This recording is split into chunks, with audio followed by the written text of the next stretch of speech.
Hello. Today I'm going to be featuring the T-10 Russian destroyer, the Khabarovsk or Khabarovsk. I've been meaning to make this commentary for a while, honestly, ever since the nerf hit.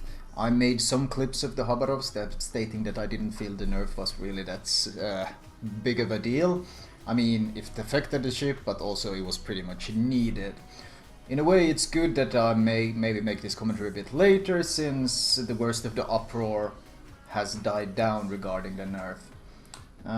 Some people greeting me, and someone on the enemy team says, "Everyone kill Flamu and we win." So that tells me this is going to be a rough game. Of course, playing any sort of Russian ship right now with everyone on the EU server frothing at the mouth to get their 10 or is it 20 Soviet kills is obviously also another reason for people to focus you. And I'm a destroyer, which is once again one more reason to focus me.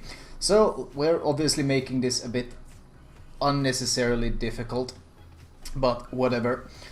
The first thing I do, of course, is go straight for B in this map. I've spoken about this map before, just recently in my Minotaur Wood, how I don't really like the map design. I'm just scouting, honestly. I have no intention of actually pushing into that cap. A bit too risky. And honestly, you shouldn't be the first guy into a cap in the Khabarovsk ever. In fact, my main goal here is to go to the Fubuki and back him up. All I'm doing here is scouting on the way. But ultimately, you don't want to be the first guy into a cap. That's the IGN DDs, that's the US DDs. Those are the guys who got the concealment to be able to push in. I'm of course running the 3x4 build. That I probably have introduced to you guys a long time ago when I first started using it. These days it's, I think, quite popular and used by quite a few amount of Russian DD players in general. Spot the Shimakaze, instantly start opening fire. In fact, I slow down since he's smoked up. I'm assuming it's the Des Moines radar that's spotting him at this point, so I'm just gonna lay down as much damage on him as possible. This game obviously has only 2 DDs right now, so any sort of damage done to the DDs, in fact if you manage to kill him, it will be a significant advantage. So I'm trying to put down as much damage as possible on this guy before the Hydra runs out. Especially since my other DD is just a Fubuki, so he would struggle in a straight up fight against the Shima, but wow, okay, someone got a really good hit on him. I got a fire, and I think someone is about to finish him off. Right, that was fantastic. The best possible start you could honestly wish for is getting the enemy DD killed right at the start, especially when there is this few. Now the Khabarovsk itself, the Kaba in general has been nerfed, of course. They nerfed the rate of fire and they nerfed the range. I've spoken about this range change in the past. In fact, playing my Udaloy, it feels a bit weird that you actually have better range on the Udaloy than you have on the Khabarovsk. But and it makes you can be more leisurely, more casual. I feel playing the Udaloy, like you get more range to enjoy it and just chill with it. But ultimately there can be little doubt about which ship is ultimately the more powerful one. That is of course the Khabarovsk. The Kaba is an insane DPM machine, and anyone who thinks that the ship is underpowered because of the nerfs is, in my opinion, completely wrong. The ship is still monstrously powerful. The sheer DPM it has, of course, the first thing you're seeing is of course the AP shells. Absolutely murderously punishing against cruisers, even battleship, yes, even Yamato. I call them Stalinium shells, and I think it's kind of, well, it's become, as far as I know, a fairly popular claim or popular way to call them, because they're pretty ridiculous. They pen through everything, and the AP damage is quite silly in general. Here, focusing these cruisers. Once again, we still don't have a cap though, because our Fubuki died. This is of course a pretty awkward situation, because I have to be the person who pushes into a cap, unless we have a Matago that happens to have great stealth. Doesn't look like it. So at some point I will need to secure us a cap to make sure we get some points going. Of course, here I'm switching to the battleship, the Yamato. And here we see another one of the absolutely fantastic features. Yes, once again, the range is reduced, and yes, the rate of fire is reduced, but that doesn't mean that you're an absolutely insane flamethrower still. You start flames at an absolute, or fires at an absolutely absurd rate. if you get the perfect opportunity like this Yamato who's trying to angle against all our battleships and thus is moving slow, meaning you can consistently land non-stop hits on him, well, your fire chance is ridiculous. Well, not the fire chance itself, but the rate at which you start fires is ridiculous. As far as someone did the math, and the Khabarovsk actually starts more fires per minute than the Zao, which is, of course, the Zao is considered the bane of all battleships, but I can't remember, but it was slightly better. The rate of starting fires on your average Khabarovsk build is actually better than that of the Zao.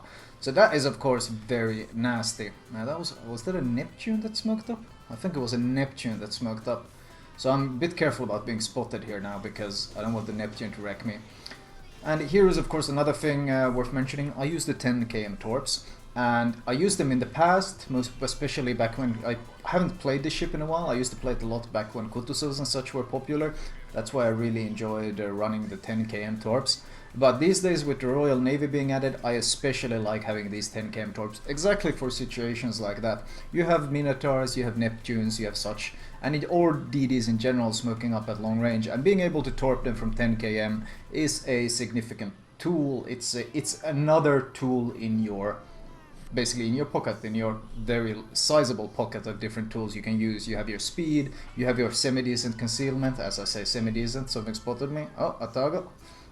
Of course, if you're going to push into a cap, like I did here, you should only do it when your smoke is ready. Because if you are forced in a situation like this, well, you have to simply smoke. Of course, you need to make sure there are no enemy radar cruisers around. If you do this, you are a very tempting target to just about everyone, and especially if you're slowing down. Because, of course, one of the key tools to your survival in the Khabarovsk is, especially with the 3x4 build, is that you're giving up your stealth and you're instead trying to survive on, well, you also give up Superintendent, so you give up a smoke for vigilance to be able to dodge torps. So your ultimate tool of survival is, of course, speed and dodging the shells themselves. So when you push into a cap and you slow down and you smoke up, that is when you are at your most vulnerable in this ship. So you need to be very, very careful about potential hydros, potential radars and such, because this ship gets punished so hard by that. In this case, of course, I simply have to make a move and get us a cap, because the enemy already has 2 caps, we still don't have a single cap. So securing this cap is finally generating some steady points for my team. Those torps were kinda expected from the Atago, but once again, with vigilance, it's not that hard to dodge them. Of course, for these situations especially is why I use vigilance. Also, if you're knife fighting other DDs. Now, while this is a very fast DD, you have to take into consideration that it doesn't have the best rudder shift or turning circle, and especially because it's so fast, the Khabarovsk tends to glide. It's almost cruiser sized, and when you turn quickly in a ship this size, it tends to glide when you turn, and having vigilance so you can turn and adjust your course in time before the torps is surprisingly important for dodging them. Now, I've actually forced this Yamato to use this damage con, hence why I used his torps. The idea is, of course, I spread them like this, because the idea is I only want to land one and get a flooding on him, because with no repair, that flooding will absolutely cripple him. But of course, when you rely on RNG, well, you're about to get disappointed. I hit the torp, but I got no flooding. So this Yamato got extremely lucky in this case, that I got no flooding from that torp hit on him. Well, I'm at least gonna make sure I have some fires on him. Of course, this angle you see me use here is one of the most recommended angles in general when using Khabarovsk. You sail away from the ship and you just spam HE backwards. You adjust your course every time you see him shoot to make yourself unpredictable and hard to hit, and hopefully if he does hit, it's only one hit there or one hit here. Never any big hits or multiple hits. Of course, holding down mouse 1, just constant spam, constant HE rain. Even if I'm not starting fires, there's still superstructure damage from these HE shells. Another fire, I see him shoot, I turn away once again. And just constantly avoiding shells, being this nuisance, this constant harasser. In fact, at this point, this battleship, this Yamato, is more focused at getting rid of me than he is at shooting at any of the other ships that struggle to dodge his shells. In fact, he's turning towards me, he's giving broadside to everyone else, and the Friedrich der Grosse decides to get rid of him. And that's, you kind of want to be the target when you play this ship. Well, of course, ideally you don't want anyone to shoot at you, but ultimately you absorb so much damage for your team. Much like a battleship who pushes in tanks damage for your team, you kind of avoidance tank. I guess that's what it's called. It's called in MMOs, avoidance tanking. And simply, you dodge a lot of damage for your team. No one really eats it, but it's focused at you, and you draw them in. Now, here's one of the reasons why I actually run the concealment module instead of the rudder shift module. I like having a bit of stealth to be able to make these plays where you kind of can dip in, you can drop some torps, and then by the time they actually spot you, you're already sailing away. And I like being able to do that stuff. And of course, one of the reasons I also like using the stealth module or using the rudder shift module is being able to contest caps at all. And of course, one of the biggest reasons is also when you're being focus fired and for example you have a fire or you get unlucky like I get here, the battleship got a nice big penetration damage on me. Sometimes when you angle away from battleships they don't get an overpen, but they get a proper full penetration on you. And when that happens, sometimes when you go low and for example you're set on fire, use your repair, and then you kind of want to disengage for a while because you don't want to get set on fire while your repair is down. And when that happens, having that lower concealment is very nice, because simply stopping shooting for a second is going to let you disappear into stealth, of course. So the rudder shift, while it's tempting, the new rudder shift module, I simply don't feel it fits into the ship, because you still use stealth so much. Stealth is still such a big part of your gameplay. If you start using the rudder shift module, I feel you're becoming more of a cruiser than a DD, and ultimately this ship is still a DD. And I don't really have too many issues dodging shells without it, and I don't feel it adds that much to it. I'm down to 3.8k HP at this point. I'm trying to defend our cap desperately, but it did get lost. I'm not really certain what my team is doing. They have a lot of people at A for no reason. I decided to smoke up at this point because it's too much fire from everywhere and it's time to use my last smoke. You've noticed I've been fairly sparing with my smokes. I don't feel like wasting them, and that's kind of something you have to do. Of course, it's always better to use your smokes than to die with smoke still in your inventory. That's always better. But when you get somewhat used to how the ship plays and you get comfortable with how far you can stretch your survivability, for times like those, it's pretty good to save those smokes when you can get the biggest impact out of it. For example, here, this Kurfürst repaired my fires earlier, so now getting a chance to set some fires on him is fantastic. That's 3 fires burning on him. This Zhao is pushing in on me, so once again, I switch target to him. Let's get fires on him as well. And this is kind of what I mean. When you're close enough, like I'm really close, as you can see, that you can actually consistently land shells on someone. Well, the fire chance is absolutely obscene, isn't it? You don't often see it, but when you really get to constantly land shells, you have high hit rate. Your fire rate is absolutely obscene. This Zhao keeps charging into me. If you use damage con, then that torp should really wreck him. I saw the Fubuki. I'm pretty sure, can he even repair? I doubt he can repair that. Landing some shells on the Fubuki as well. Switching to AP, of course, since it gives broadside. And that's a kill on the Zhao. He thought he could just rush me down, but once again, torpedoes caught him by surprise. Kurfürst's fires have run out, it seems.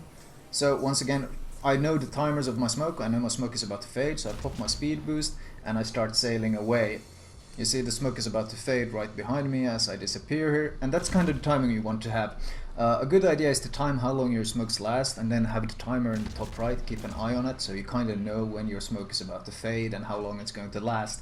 Because as I said, just like with radar, you don't want to get stuck in the middle of your own smoke, because that's pretty much suicide for your ship. Once again, I'm doing that thing which I spoke about earlier, keeping almost not max distance but pretty close to it, where I can comfortably dodge shells and still comfortably land the constant non-stop shells on the enemy. I'm still within secondary range of the Friedrich der Grosse, but I don't think, even if he has secondaries, it's unlikely he's gonna hit a dodging Khabarovsk from this range. Well, just as I said that, of course, he hits one shell. But just spamming constant HU on him as well as he's slipping behind the corner. This game turned out to be really, really close because, well, my team is really on some adventures on the other caps while I've been kind of trying to fight a lot of ships at the same time here. Let's see, can I get some more fires on this dude? Being able to shoot over the hills is of course very nice. The Fubuk is probably spotting me, hence why I'm still spotted.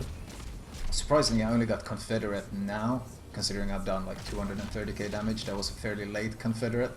But that's probably because I've been doing such big chunks to the battleships, more than I've been spreading out the damage. The enemy's plan, of course, to kill me and focus me didn't exactly work out as they were hoping.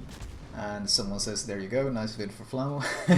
So, I guess maybe I should have more of these games where people want to kill me right from the start. No, that was not an encouragement. Please don't do that. I hate when people are hunting me in games.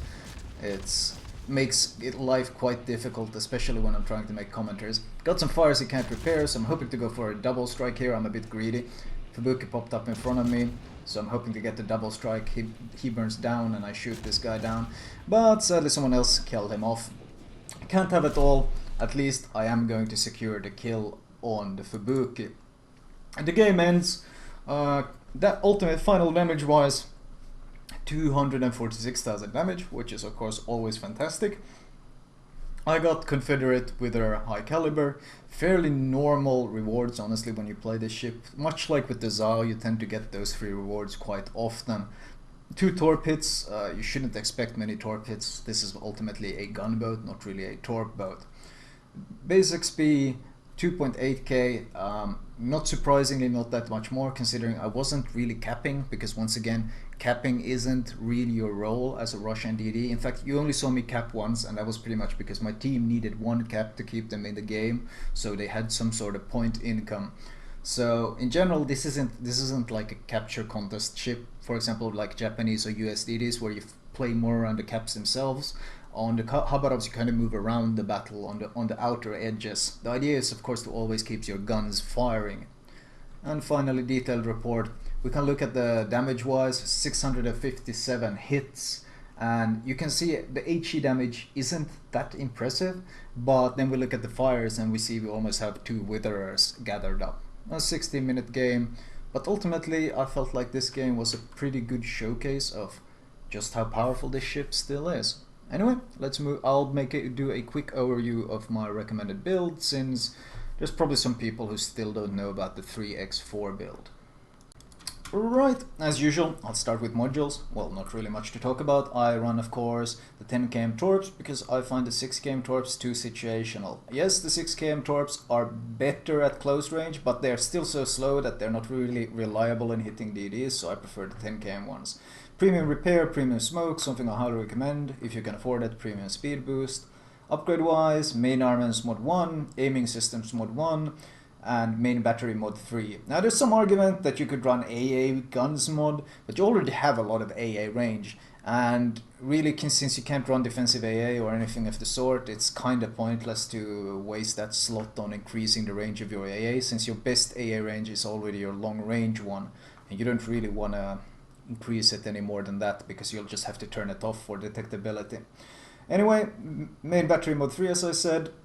No point running anything else. You can't run the range upgrade like you can on USDDs. Propulsion mod 1, steering gears mod, and to get that 4.9 seconds. And finally stealth. Once again, I don't run the rudder shift mod because I don't find it valuable enough. Basic firing training, last stand, vigilance, and first priority AFT, second priority demolition expert, third priority survivability expert. 4 tier 4 perks, aka the 3x4 build that I made a commentary a long time ago. Anyway, I hope you enjoyed it, and I'll see you guys later.